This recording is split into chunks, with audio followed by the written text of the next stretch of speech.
The Lion and the Rabbit. A cruel lion lived in the forest. Every day he killed and ate a lot of animals. The other animals were afraid the lion would kill them all. The animals told the lion, "Let's make a deal. If you promise to eat only one animal each day, then one of us will come to you every day. Then you don't have to hunt and kill us." The plan sounded well thought out to the lion, so he agreed. But he also said, "If you don't come every day, I promise to kill all of you the next day." Each day after that, one animal went to the lion so that the lion could eat it. Then all the other animals were safe. Finally, it was the rabbit's turn to go to the lion. The rabbit went very slowly that day, so the lion was angry when the rabbit finally arrived. The lion angrily asked the rabbit, "Why are you late?" "I was hiding from another lion in the forest.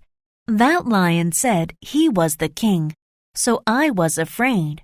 The lion told the rabbit, "I am the only king here. Take me to that other lion and I will kill him." The rabbit replied, "I will be happy to show you where he lives." The rabbit led the lion to an old well in the middle of the forest.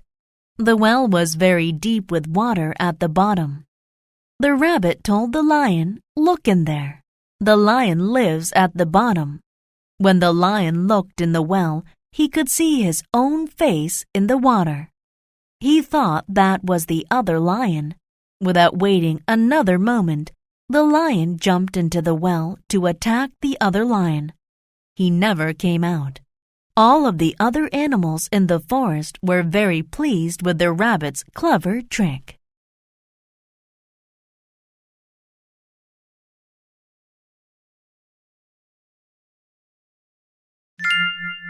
The Laboratory. Mia's father had a laboratory, but she had no idea what was in it.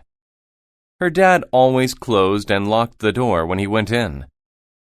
She knew that he used it to do projects for work. He never told Mia what these projects were. One night, Mia approached the door to the laboratory. She stopped and thought, "I wonder what crazy experiment he is doing now." Suddenly, she heard a loud noise. It sounded like an evil laugh. The noise scared her, so she walked quickly back to her room. The next night, her friend Liz came to her house. When Liz arrived, Mia told her about the night before. "Oh, it was terrible," she said. "Why don't we see what is in there?" Liz asked. "It will be a fun adventure." Mia felt nervous about going into her father's laboratory, but she agreed. As always, the door was locked. They waited until Mia's father left the laboratory to eat dinner. "He didn't lock the door," Liz said. "Let's go." The laboratory was dark. The girls walked down the stairs carefully. Mia smelled strange chemicals. What terrible thing was her father creating? Suddenly, they heard an evil laugh. It was even worse than the one Mia heard the night before. What if a monster was going to kill them? Mia had to do something. She shouted for help. Mia's father ran into the room and turned on the lights. "Oh no," he said. "You must have learned my secret." "Your monster tried to kill us," Mia said. "Monster?" he asked. "You mean this?" He had a pretty doll in his hands. The doll laughed. The laugh didn't sound so evil anymore. "I made this for your birthday. I wanted to give it to you then, but you can have it now. I hope you like it."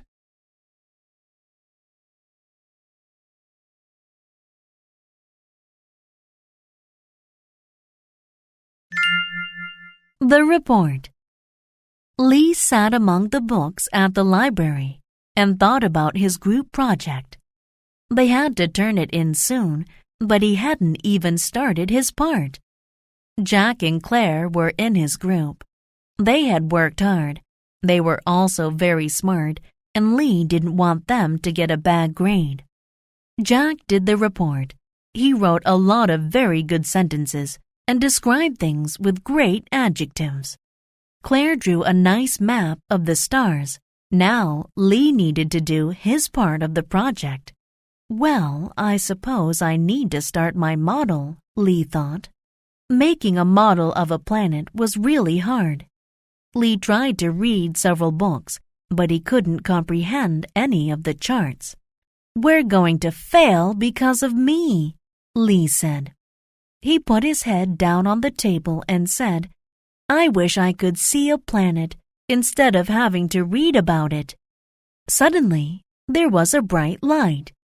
Lee was pulled from his chair, through the roof, and right into a strange ship. "Hello, kid," said an alien. "Did you ask for help?" Lee told the friendly alien all about his project. The alien agreed to help Lee solve his problem. "First, we'll fly through space to view the universe. Then I can help you make a model of my planet." Soon they were going through the clouds. They passed the moon. Then they viewed Mars. Lee was very excited. Instead of a bad grade, his group would have the best project ever. "It's time to go home," the alien finally said. On the way back, he helped Lee make a model of the planet Mars. Soon they were on Earth. "Thanks," Lee said. "My model will be awesome." Then he took his model and said goodbye to his new friend.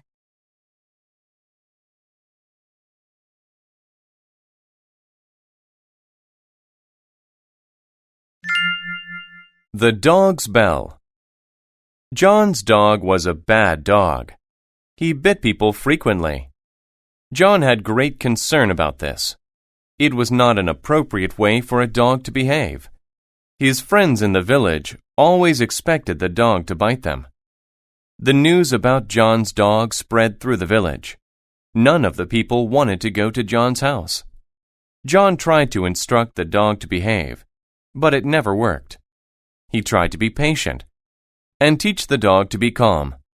That also didn't work. John didn't want to punish the dog. "How will I stop my dog's bad habit?" John asked himself. John's friend came to talk to him about the issue. During their important meeting, his friend said, "The people in the village asked me to represent them. We want your dog to stop this habit. Why don't you put a bell around the dog's neck? This way, we would hear your dog coming down the street." John thought this was a great idea. Now people could stay away from the dog. It would not be able to bite anyone anymore. The dog liked the bell too. People looked at him when they heard his bell. This made the dog very content. He liked the song the bell played when he walked. One day, John's dog strolled through the village and met some other dogs. He expected them to want a bell like his, but they laughed at his bell. They said the bell made people avoid him. John's dog shook his head. "No, they look at me because they like the bell." The other dog said, "You have the wrong idea of what makes you popular. Of course they like your bell. It tells them where you are so they can avoid you. You aren't able to bite them anymore. You see, being popular isn't something positive when it's for the wrong reason."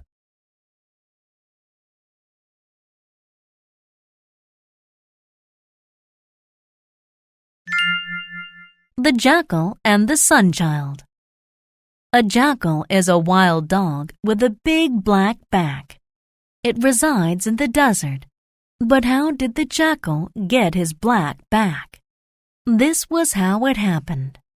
One day, the jackal saw a girl. She was sitting upon a rock. She was not a normal child. She was a rare and beautiful sun-child. She was bright and warm like the sun. The child saw the jackal and smiled. She said, "Jackal, I have been relaxing on this rock for too long. I must get home soon. But I am slow and you are fast. You will likely get me home more quickly." Then she requested, "Will you carry me home?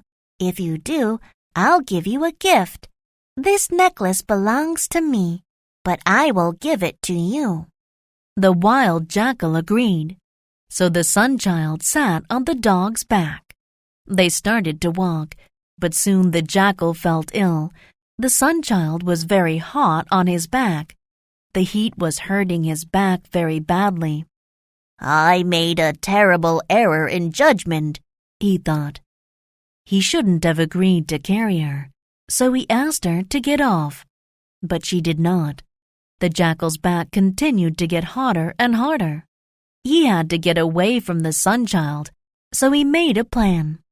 First, he ran as fast as he could. He hoped the Sunchild would fall off, but she did not. So when the Sunchild was looking at the sky, not aware of the jackal's next plan, he jumped into a field of flowers. As a result, the child rolled off his back. The jackal ran away. But the Sunchild left a mark on the jackal's back, a visible black mark. Ever since his experience with the Sunchild, the jackal has had a black back.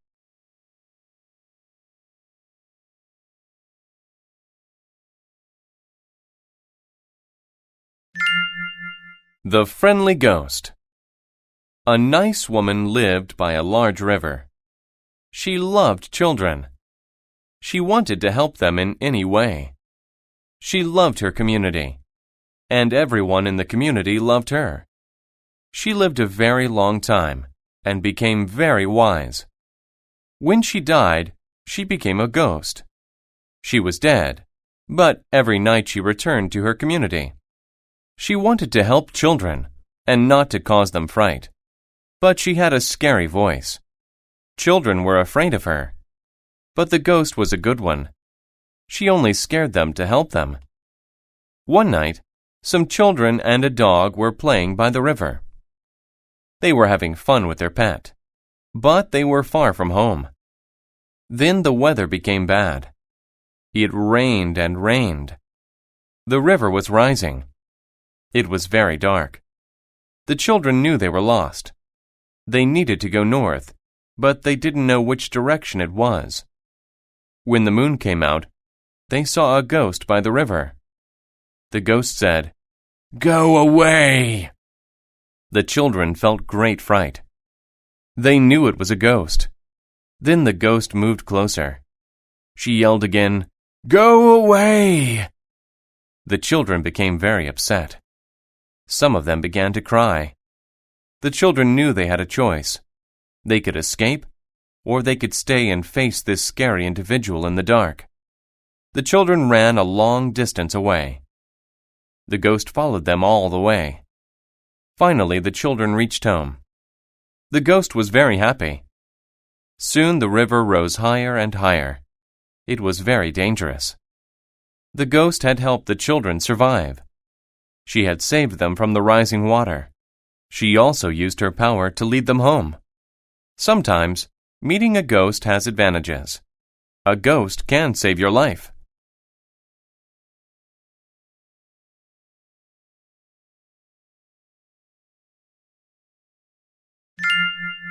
The Best Prince. King Minos was very sick. His condition was getting worse. He had 3 sons. He loved them all. He had to announce who would become king. 2 of the princes stood waiting outside the king's room. Theseus was the oldest and strongest. He thought his father would make him king. Peleus, the second son, thought differently. He was an expert with weapons. He thought the king would choose him. "When I'm king," Theseus told Peleus, "I'll let you contribute to the defense of our country. You can lead the army." Peleus became angry. "Father knows I'm famous for my sword skills. He'll make me king." "You?" Theseus yelled. "He won't choose you." "The kingdom is mine," Peleus claimed. "Father will give it to me, or I'll use force to take it." Theseus made a sudden move to take out his sword. Then Peleus did the same. "Beating me will be a challenge," Theseus said. Fight me now. The winner gets the kingdom. Peleus agreed. King Minos could hear his sons fighting. The youngest son, Jason, stood beside him. He sensed his father's sadness. The king laid his hand flat on Jason's arm. Your brothers fight too much, the king told him. I must protect my kingdom from all harm. They'll divide it between them. The people won't know what to do. There'll be war. I can't allow either of them to be king. Therefore, I'm making you king. Your kindness has always made you special. It's the difference between you and your brothers. You can bring peace. They can't. Then the king died. Theseus and Peleus heard that their youngest brother was king. They were surprised. They realized that their fighting was wrong. It had kept them from saying goodbye to their father. They agreed to have Jason as their king. He was the best choice.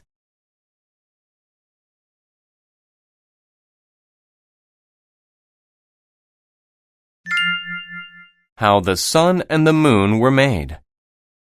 Do you ever wonder where the moon and the sun came from? The Inuit people of Alaska have a theory. They tell a story about a beautiful girl. She was very nice. In contrast, her brother was a mean little boy. One day he proposed something. "We should go to a party," he said. The girl accepted. First, it was necessary for her to prepare. She arranged her hair and put on nice clothes. This required a lot of time. But the girl worked hard, and soon she had success. She looked perfect. They attended the party together. The girl was having fun. Later, she walked into the bathroom. Suddenly, the lights were turned off. Someone grabbed her hair and tore her clothes. She ran out of the bathroom. She wanted to know who did this to her. Then she had an idea. She fixed her hair again. This time it was even more beautiful. She even balanced beautiful jewels in it. She wanted to encourage the person to grab it again. She put black dirt in her hair. The purpose of this was to catch the person. She went to the bathroom again, and it was the same pattern. The lights went off, and someone grabbed her hair. When he released it, his hand was black. The girl returned to the party. She knew there was only a single person with a black hand. When she saw that person, he was very familiar. It was her brother. He ran into the woods. The girl ran after him. They both carried fire so they could see in the dark. The smoke went into the air. As they ran, they grew. They became huge. Then they went into space. When the girl's fire went out, she hung in the sky. She became the moon, and her brother became the sun. They chase each other forever.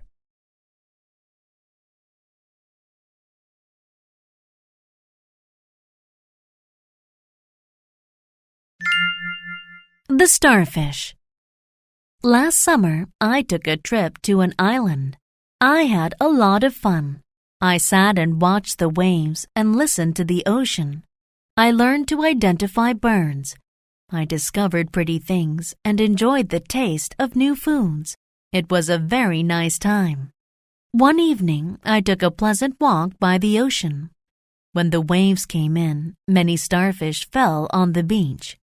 Some starfish went back into the water, and they were safe. But other starfish were still on the sand. They would die if they did not get into the water. There were many starfish on the beach that night. It made me sad, but I knew I could not fix the problem. I stepped very carefully, so I did not damage them. Then I saw a little girl. She was also sad about the starfish. She wanted to prevent all of them from dying. She asked me if I could perhaps help her. To be frank, I don't think we can do anything, I said. The little girl started to cry. She sat back against a rock and thought for a while. Finally, the emotion was gone. She stopped crying and stood up. Then she picked up a starfish and threw it into the water. "What are you doing?" I asked her. But she did not answer me. She just threw as many starfish as she could. You cannot save all of them, I said. She stopped to look at me. No, I cannot save them all, she replied. Then she picked up a very big starfish and said, but I can save this one. And then she smiled and threw the starfish as far as she could into the ocean.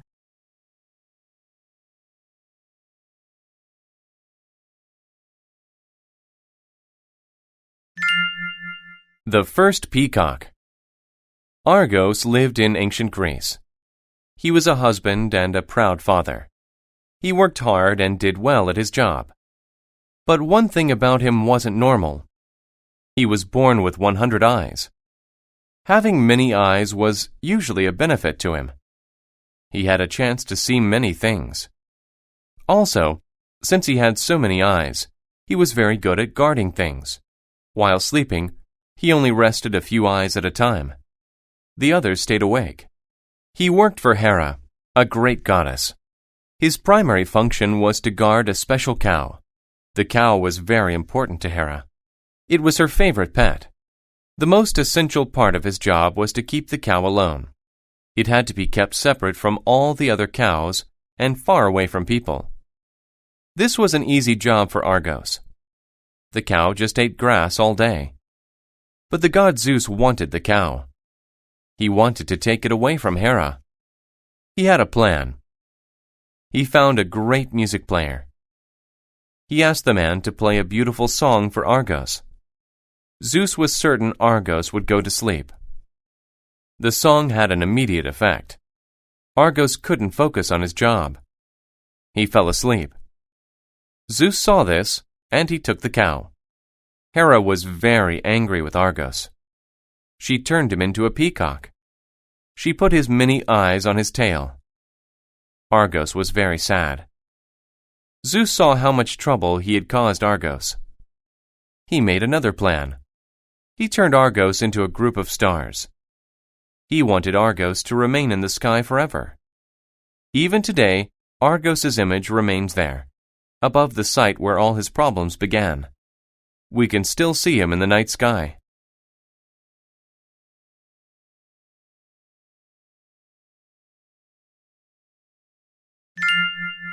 Princess Rose and the Creature. There was once a beautiful princess named Rose. Her mother, the queen, however, was not as beautiful as the princess. The queen felt bad that she was not the most beautiful woman in the kingdom anymore. She was tired of competing with her daughter. She made a decision. She prepared a drink for the princess. After the princess drank it, she fell asleep. Then the queen took the princess to the forest. She left the princess there. It was a very serious thing to do. Either she will be killed by animals or she will get lost in the forest, the queen thought. The princess had a dream. She dreamed about a man with brown hair and brown eyes. It was the man she would wed. The princess woke up. She saw a strange creature on the ground. It looked like a man, but he was hairy and green. He had horns on his head and a pig's nose. The creature said, "Did I scare you? I hope not. Let me introduce myself. I am Henry." I am not scared. To tell you the truth, I think you are cute, said Rose. Rose and Henry spent the day together. They collected berries, caught fish, and had lunch. They had a very good day filled with nice conversations. "Rose, I have to go home," said Henry. "My ship will sail home soon. I can't leave you here in the forest alone. Will you come with me?" Rose was very happy. She gave Henry a kiss right on his pig nose. As soon as she kissed Henry, he began to change. His pig nose turned into a man's nose. His horns and green hair went away. Standing in front of her was the man Rose had dreamt about. Rose and Henry were married, and they lived happily.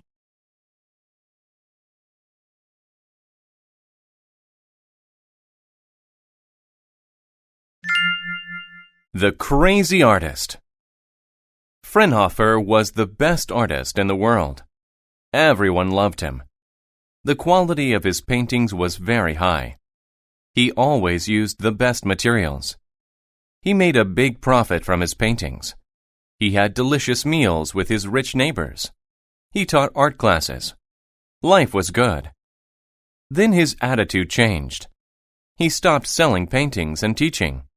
He tried a new method of painting. He stayed alone in his apartment all day. He worked all day and all night, rarely eating. Soon Fraunhofer became very thin, but he kept working on the same paintings for many years. He worked as hard as he could. Finally, he finished the painting. He was very happy and invited other artists to see it. "I want your professional opinion," he said. He wanted them to judge it and compare it to other paintings.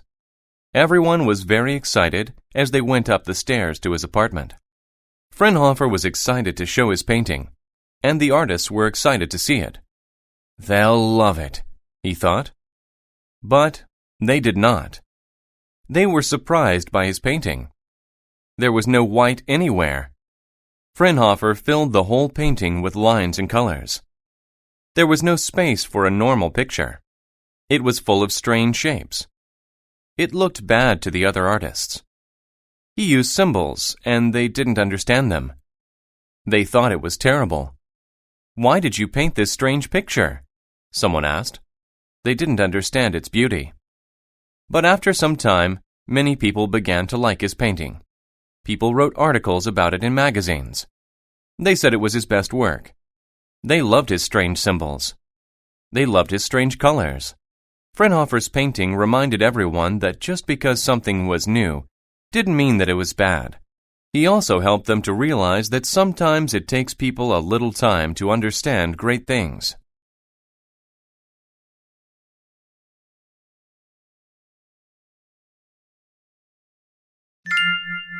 The Farmer and the Cats. Arthur was a responsible farmer, and Maria was a nice lady. But they were poor. They owed the town lord money for their land. One summer, their farm burned. One structure caught fire, and most of the animals ran away. Only the cats stayed. So Arthur and Maria had to bring in their crops without an animal's help. On a fall day, the Lord demanded his money. Arthur asked if the Lord could wait until he brought in his crops. The Lord was angry. He raised his hands high and yelled, "Pay me by the end of the week. If you don't, I will increase the money you have to pay. I might put you in a jail cell." So Arthur and Maria worked until there was blood on their hands.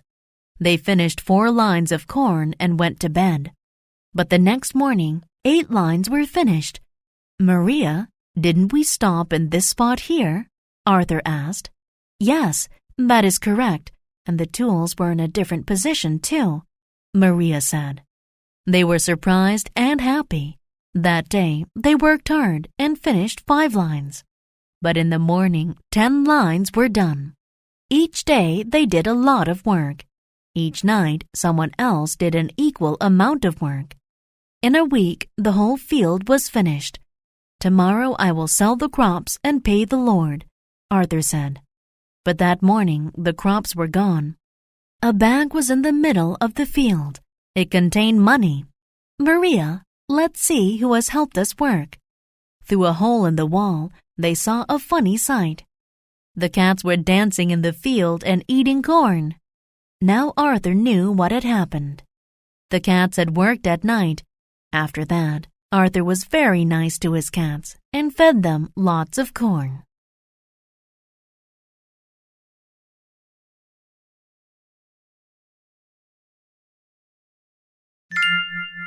A magical book. Sarah loved to read. She read novels and poems. She loved the beautiful descriptions and phrases. She loved reading work from poets and novelists. She didn't like video games or technology. She was on the basketball team, but she didn't like sports. Her parents made her play basketball. In fact, Sarah's parents made her do many things, but she didn't want to do those things. She just wanted to sit and read all day. One day, a small book came in the mail. It was for Sarah. The book looked very special. It was printed on sheets of gold. Sarah began to read. The outline of the story was simple. It was about a magical place. Strange things happened there. One example from the book was about a boy who could control people. In one scene, he made his friends tell funny jokes. Sarah loved the book. She read it all the time. Then something strange happened. The book gave Sarah a special power. She could control other people. She was like the boy in the book. During one exam, she made her friend tell silly jokes. Her friend got in trouble. After school, Sarah did not make a direct trip home. On the way, she went to the local store. She wanted to play more tricks on people. She caused problems. She made people fall down. She laughed and had fun. Finally, she left and started to walk home. Then she saw something. Her basketball coach was about to walk in front of a bus. He was looking the other way. She had to stop him. She used her power. She controlled him. She made him stop walking. Sarah learned something that day. It was better to help people than make them suffer. So she put a limit on how she used her power. She did not want to do bad things with it anymore. She only wanted to do good.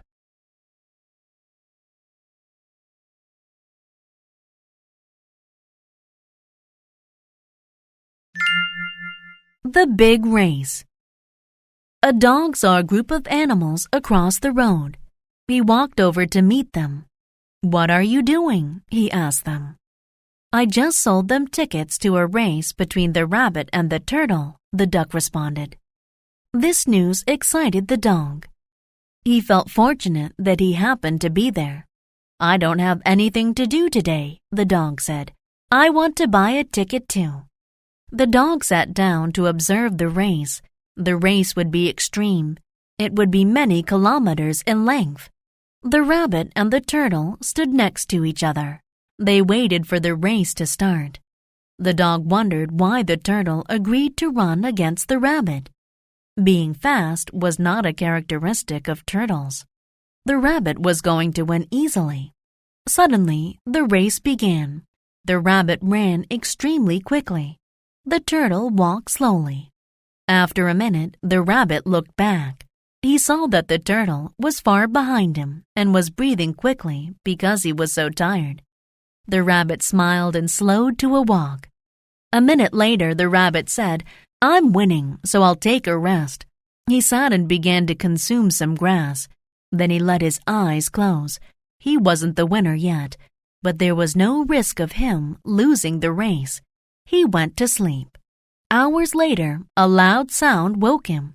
All of the animals were yelling and looking at the field. He felt fear for the first time. The turtle was almost at the finish line. Now the rabbit realized his mistake, but the race was over. He gave the turtle an opportunity to win, and the turtle took it. The duck handed the turtle his prize. It was the happiest day of the turtle's life. The dog was happy for the turtle. He isn't fast, the dog thought, but he tried his best and did something great.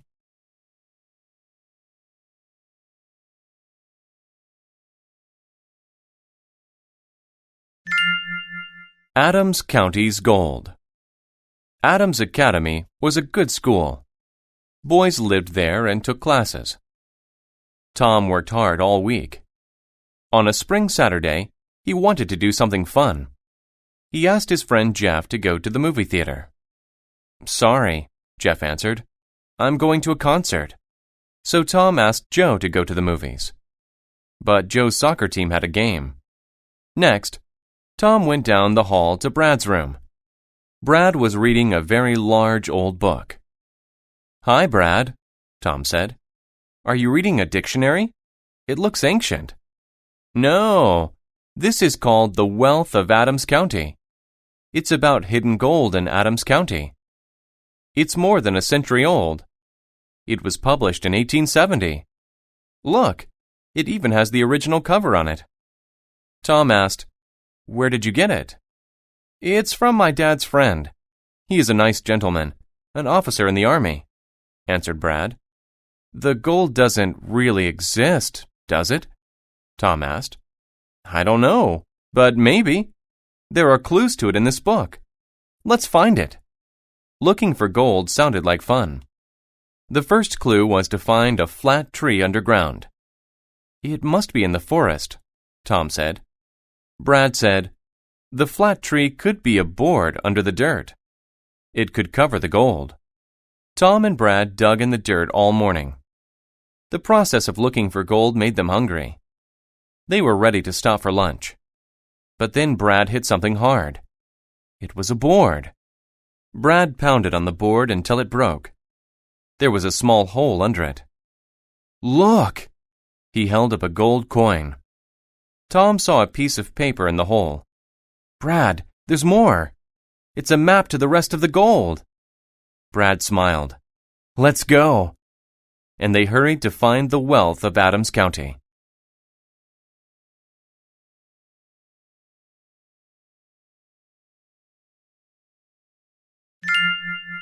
The Race for Water. There was a town next to a river. The people there had a lot of water, but they wasted it. That made the sky angry. It said, "If you waste water, I will take it away from you." But the people didn't listen. When the season changed from spring to summer, the clouds disappeared. The bright sun was hot and made the river dry. There was no water available. People asked, "When will the rain fall?" The sky's response was, "You don't appreciate water. You waste it, and now I will never make rain again." A boy determined that this wasn't fair. He thought of a solution. He asked the sky to race him. He said, "If I get to the top of that hill before your rain can form puddles, you must fill our river." The sky laughed. "Little boy, I am the sky. I am above everything else. You cannot beat me." But the boy knew he would win. When the race began, the boy ran forward. The sky started raining on the hill, but puddles did not form there. When it rained on the hill, the water went down. The sky kept raining. The water flowed down into the river. When the boy reached the top of the hill, the river was full. The people began to celebrate. It was the highest level the river had ever been at before. The sky was angry.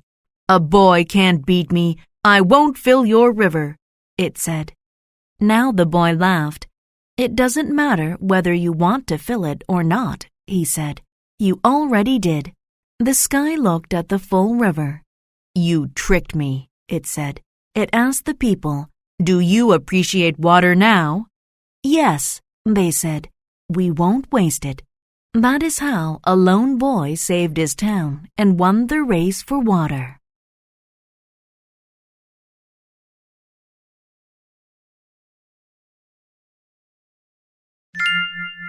The Little Red Chicken. A little red chicken had a store in a small town. She sold many different items to people in the town. The people loved her products. One day, a cat came to her property. He saw the sign that indicated where the chicken store was located. He wanted to purchase bread, but the chicken store was almost empty. She had only a bag of wheat. "You can use the wheat to make bread," the chicken said. "No, I don't want to work," the cat said. "I just want to buy bread."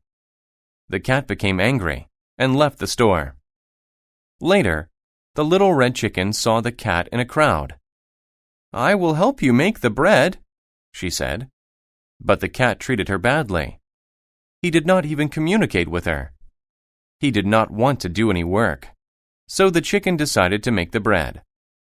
She selected the exact amount of wheat to make fresh bread. She used a stone to pound the wheat to get it ready. Soon, her bread was ready. The cat came and saw the bread on a dish. "Give me some of your bread," he said.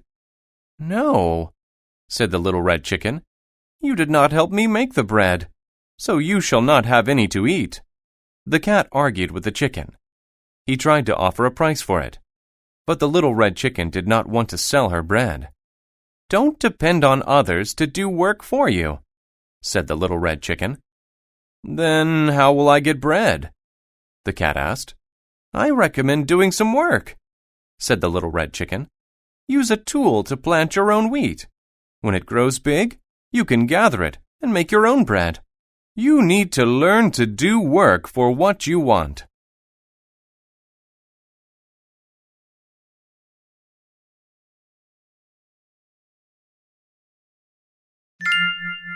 Shipwrecked. Simon Yates was a lawyer. He helped many people. However, he was not a nice man. His policy was to help only rich people. He didn't bother about social injustice. He made a lot of money, but many people didn't like him. Even people on his staff didn't like him. They wanted bad things to happen to him. In fact, they were glad when he got into trouble. Simon had a very bad day. He did many things wrong and lost his job. Soon, he didn't have any money.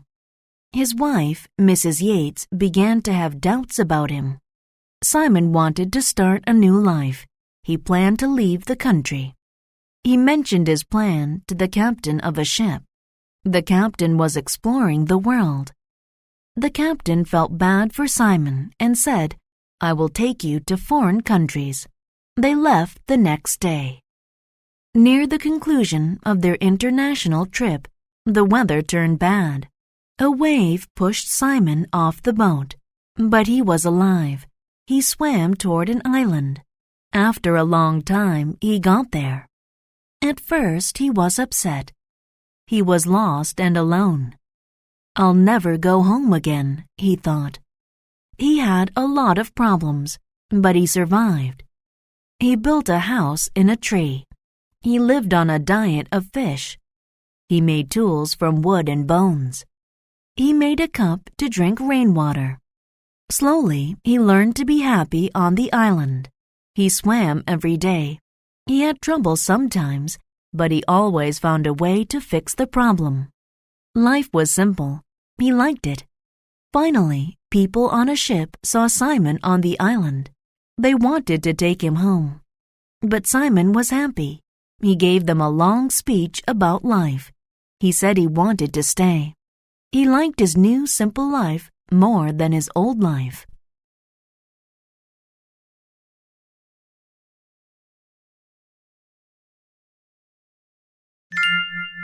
The 7 Cities of Gold. Many years ago, a Spanish officer named Coronado heard the story of 7 great cities. "The walls of these cities are made of gold," his friends told him. "The people eat meat from golden plates and dress in nice clothes," they said. They called these cities the 7 Cities of Gold. Were the cities real? Coronado never considered asking his friends. Coronado thought to himself, "The things in these cities must be worth a lot of money." So he went to find the 7 Cities of Gold. He took along 300 men, many horses, and extra food. They headed west. Coronado wanted to achieve his goal very badly. Coronado and his men rode for many days. Then they saw some cities. "We found the 7 Cities of Gold," his men yelled. But Coronado wasn't happy. He had a different opinion. "These can't be the 7 Cities of Gold," he said. "Look, they're made of dirt." Coronado was right. The cities weren't bright and golden. They were dirty and brown. The people didn't eat meat from golden plates. They ate vegetables from regular bowls. They wore the most basic clothes. Coronado regarded the cities as ugly places. What happened to the cities of gold?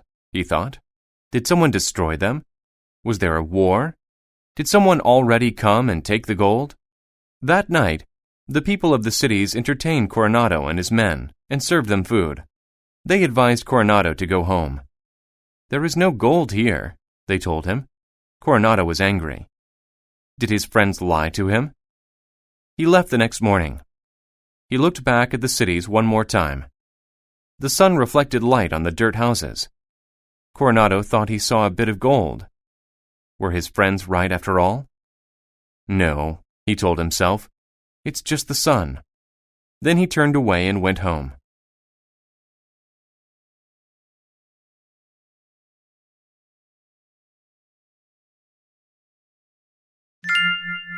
Katie. I first met 8-year-old Katie on a rainy afternoon. I was a nurse at a hospital. The clerk at the desk told me about Katie. She was there because she felt a lot of pain. The doctors located a problem at the base of her brain. I knew she was special even before she got better. I'll always remember Katie as a hero. When I entered Katie's room, she was not in her bed. She was in a chair next to Tommy, a little boy. Though Katie did not feel well, she was playing with Tommy and his toys. It took a lot of effort for her just to sit in the chair, but she played with Tommy because it made him happy. Katie was always smiling and never appeared to be in pain. She refused to just lie in bed. One day, I found her painting a picture. Later, she gave it to one of the older patients. Another day, she went outside to get flowers for another sick little girl. Katie made everyone smile. The doctors hurried to fix the problem in Katie's brain. The operation was successful. The doctors informed the hospital staff of the good news.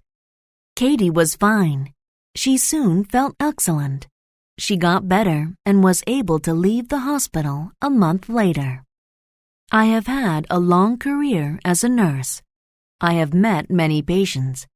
However, I have never met another girl like Katie. Even after she got well, she still came to the hospital. She played various games with the young patients. She read many books to the older patients. Katie's kind heart helped her get better so quickly. She is a hero to me and everyone else at the hospital.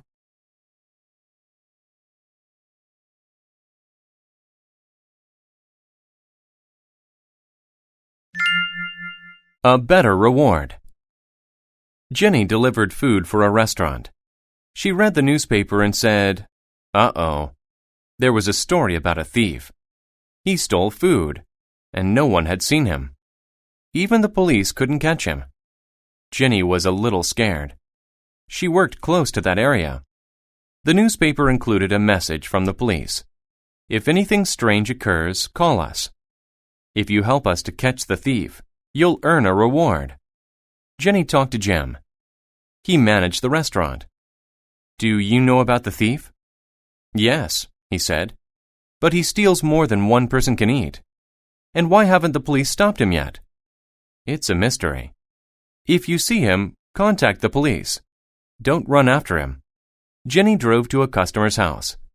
She left her car and opened the gate to the house. But then she heard a noise by her car. She yelled, "Thief!" She wasn't scared. She wanted the reward. She did the opposite of what Jim told her to do. "Hey!" she yelled. "Get back here!" She set the food on the ground and ran to her car. But the thief had already left with the food. Jenny followed a noise around the corner. She was amazed. She saw a dog and some puppies. They were eating her food. They looked thin and scared. "The actual thief is just a dog. She's feeding her puppies," she said. "That's why she steals so much food." Jenny felt bad. She tried to comfort the dogs with another plate of food.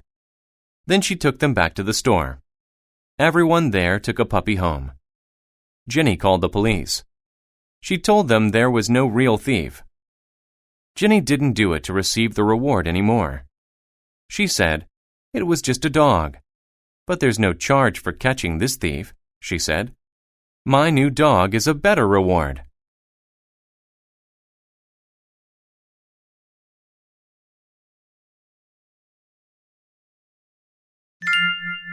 The camp. Stacy wanted to stay at a nice hotel for vacation, but her parents sent her to a terrible camp instead. For breakfast, Stacy liked fresh juice and chocolate milk, but she got water at the camp.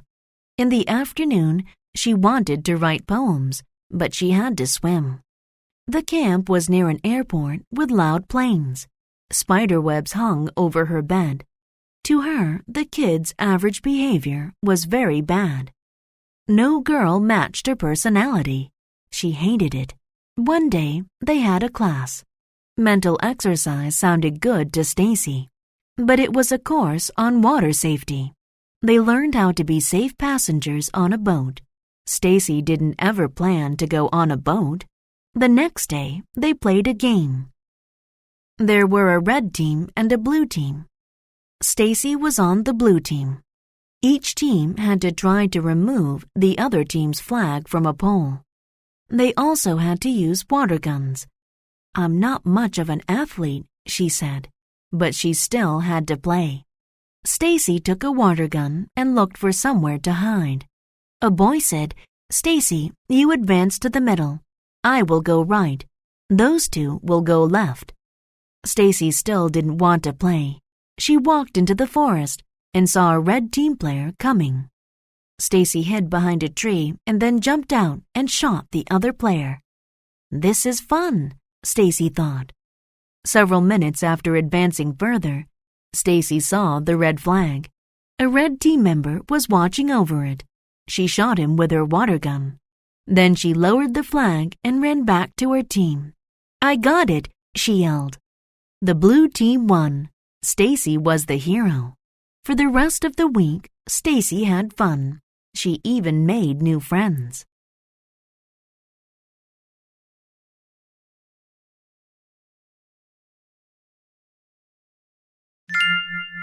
A strong friendship. Tim was the strongest man in the town. When he played sports, he always won. He performed and exercised in the public park. He did this to show everyone how strong he was. Most people liked him, but one man didn't. His name was Jack. Jack hated Tim.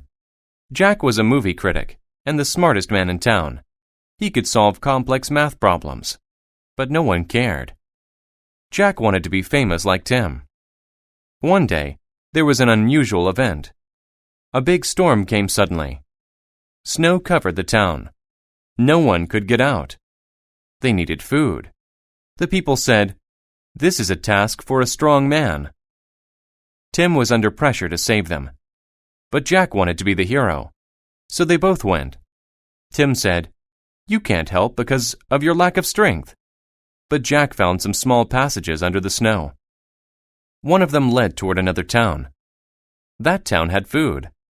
Because Tim was so big and strong, he almost couldn't fit inside. They walked until there was a block of ice in their way.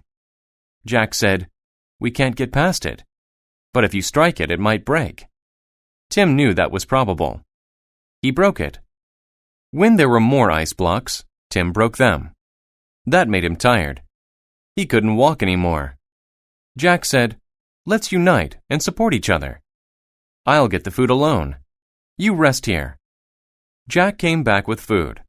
Tim couldn't remember which passage led home. He needed Jack to be his guide.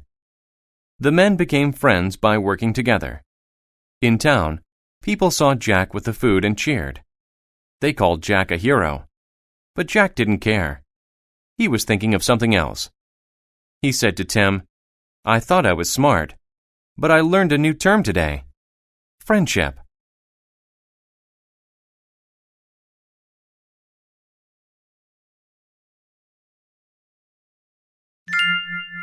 Joe's Pond. Joe made the world a better place. He got the idea to do that at school.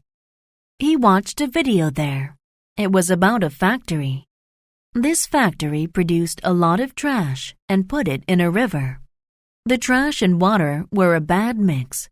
People populated the area by the river and drank its water. This made them sick. Many of them needed medicine and made regular visits to doctors.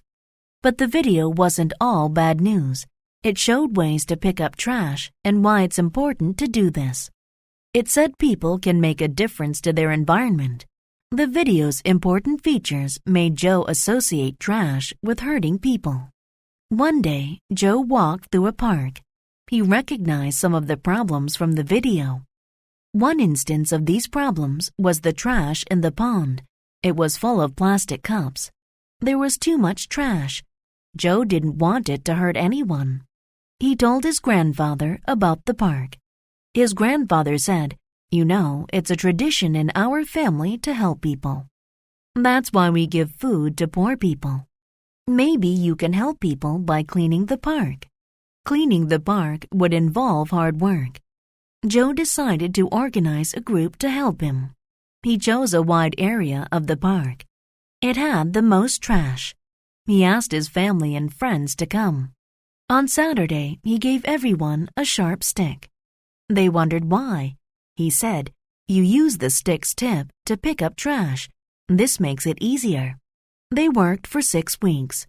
Different people helped each time, but Joe was always there. In that period of time, Joe saw a range of results. There was no trash in the water. People could swim in it. Joe knew that was a good sign. He was happy because he helped his environment.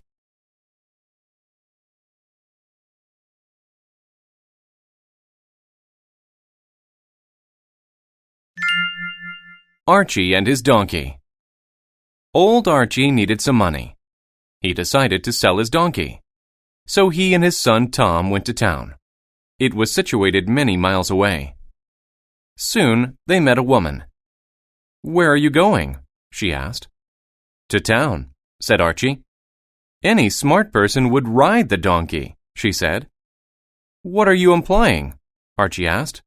"I'm very smart." Archie wanted to look smart, so he climbed onto the donkey. Then they continued in the direction of the town. Further along the road, they met a farmer. "Hello," said Archie. "We want to sell this donkey. Do you want to buy it?" "I don't need a donkey," said the farmer. "But if you want my advice, don't ride it. The donkey needs to be in good physical condition." "Good idea," said Archie. "Tom, I want you to ride it. You're lighter." "Neither you nor your son should ride it. It looks very tired. You should carry the donkey," suggested the farmer. "You're right," said Archie. "Come on, Tom. We'll carry it for the final few miles." The donkey was very heavy, and they couldn't maintain a good speed.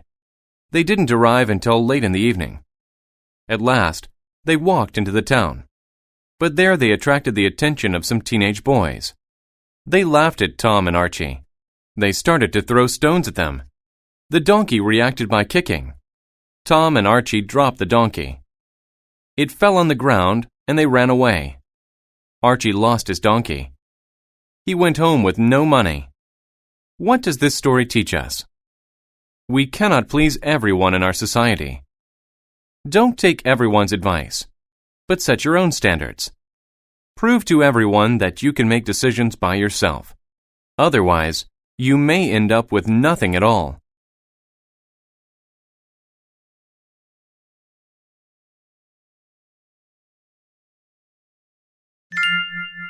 The Spider and the Bird. There was once a very big spider. If a bug got into his web, he would examine it. However, he didn't eat the bug right away. He asked the bug a question first. It was always quite a difficult puzzle. If the bug's answer was correct, he let it go. If not, he ate it. One day, a small bird on a journey flew into the spider's web. The spider couldn't imagine eating a bird. It was so big. But his hunger was too great. He said to the bird, "If you cannot give me a specific answer, I will eat you." The bird laughed. "I could eat you." But the bird was actually scared. She had used all her energy trying to get out of the web. And a spider's bite can be very effective in killing animals. "Please don't eat me," the bird said. "I would rather make a deal with you." "Okay," the spider said. "If your answer is right, I will let you go. If not, you must give me a gift. It must be something of great value." The bird said, "You can pick anything you want to eat. I will find it for you." The spider agreed. "Where can you take a trip to the coast, the desert, and the mountains at the same time?" the spider asked. The bird asked, "Does this place have earthquakes?" But the spider did not say anything. "I can see those places when I fly. Is the sky the right answer?" "False," said the spider. "The answer is Hawaii. Now you must find some bugs for me." The spider climbed on the bird's back. They flew and ate bugs together. They took a tour of the forest. Then the bird took the spider home. From that day on, they were friends, and they never tried to eat each other again.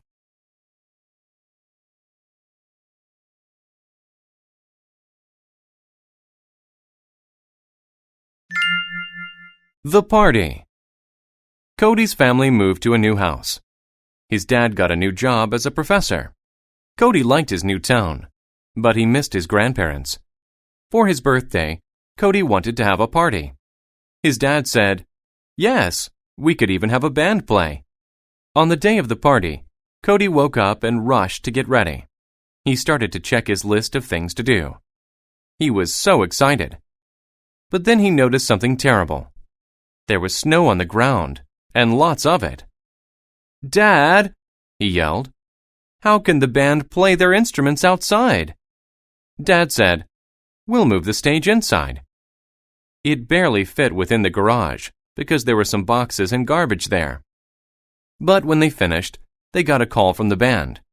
They did not want to come in the snowstorm. Dad said, "Let's get someone to perform magic." But no one would come because of the snow. Finally, Dad said, "Cody, there's too much snow. We need to cancel the party." "Yes, sir," Cody said sadly. "It's going to be a boring birthday," he predicted. Cody wanted to share his birthday with someone. He wanted to be at his old home. He wanted to see his grandparents. But then something got his attention. He noticed a car in the driveway. His grandparents owned a car like that. Cody was right. His grandparents came for his birthday. "Happy birthday, Cody! We're sorry we are late, but there was so much snow. It made us go off schedule. We tried to leave a message to tell you." Cody told them what happened. "I'm sorry," said Grandpa. "I was sad," Cody said. "But I'm not anymore. I'm so happy to see you." Dad brought out Cody's birthday treat. It was his favorite type, a sundae with whipped cream on top. Then Cody told his grandparents about the new town. It was his best birthday ever.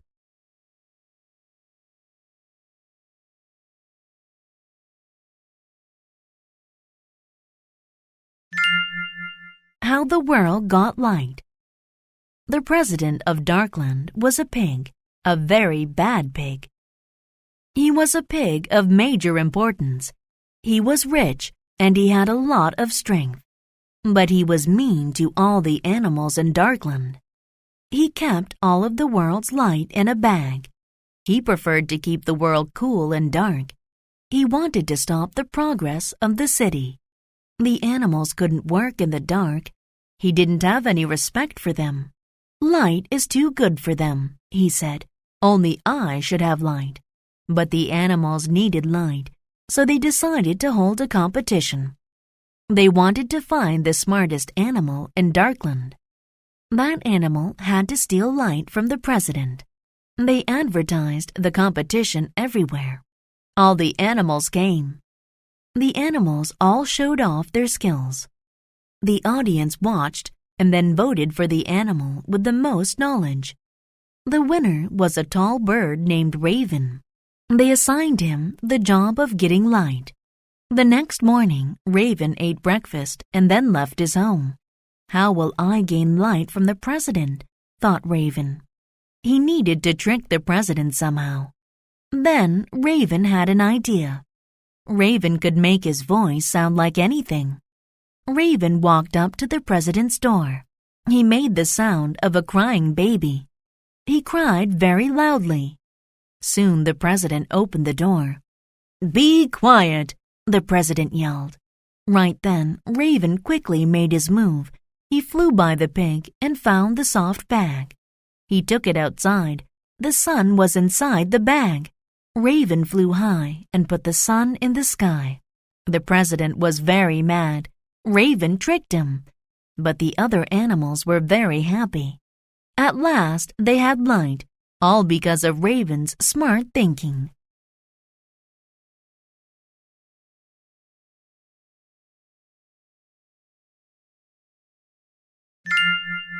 Cats and secrets. In English, there is a common idiom, let the cat out of the bag. It means to tell a secret. But where did this idiom start? It came from a section of England. Long ago, people there went from town to sell things like vegetables, clothes, and pigs. They had strong beliefs about honesty. They didn't like lying. One day, a man went to the section center to sell things. "I have a baby pig for sale. It won't cost much," he said. He held the animal above his head. His style was different from honest people's style. He was a master of tricking people and lying. A woman named Beth scanned his pig. He offered her the pig for 1 gold coin. That was a very small amount. Beth gave him the coin. He put it in his pocket. He walked ahead of Beth to get the pig. He gave her a closed bag and said, "Here's your pig." He then left very quickly. Beth looked at the bag's surface. It was moving. She opened it to let the pig out. A cat was inside. "He tricked me. That isn't proper," she said. Later, the man returned to trick more people. Beth saw him, and the memory of the cat came back. She told her friends. They stopped him. But no one knew what to do next. Someone said, "We need an independent and fair person to decide that." They went to the judge. Beth told him about the cat in the bag. The judge asked, "Is there evidence? Can you demonstrate how he did it?" "Look in his bag," said Beth. She opened it and let a cat out of the bag. They learned the man's secret, and he went to jail. That's how the idiom, "let the cat out of the bag," came to mean to tell a secret.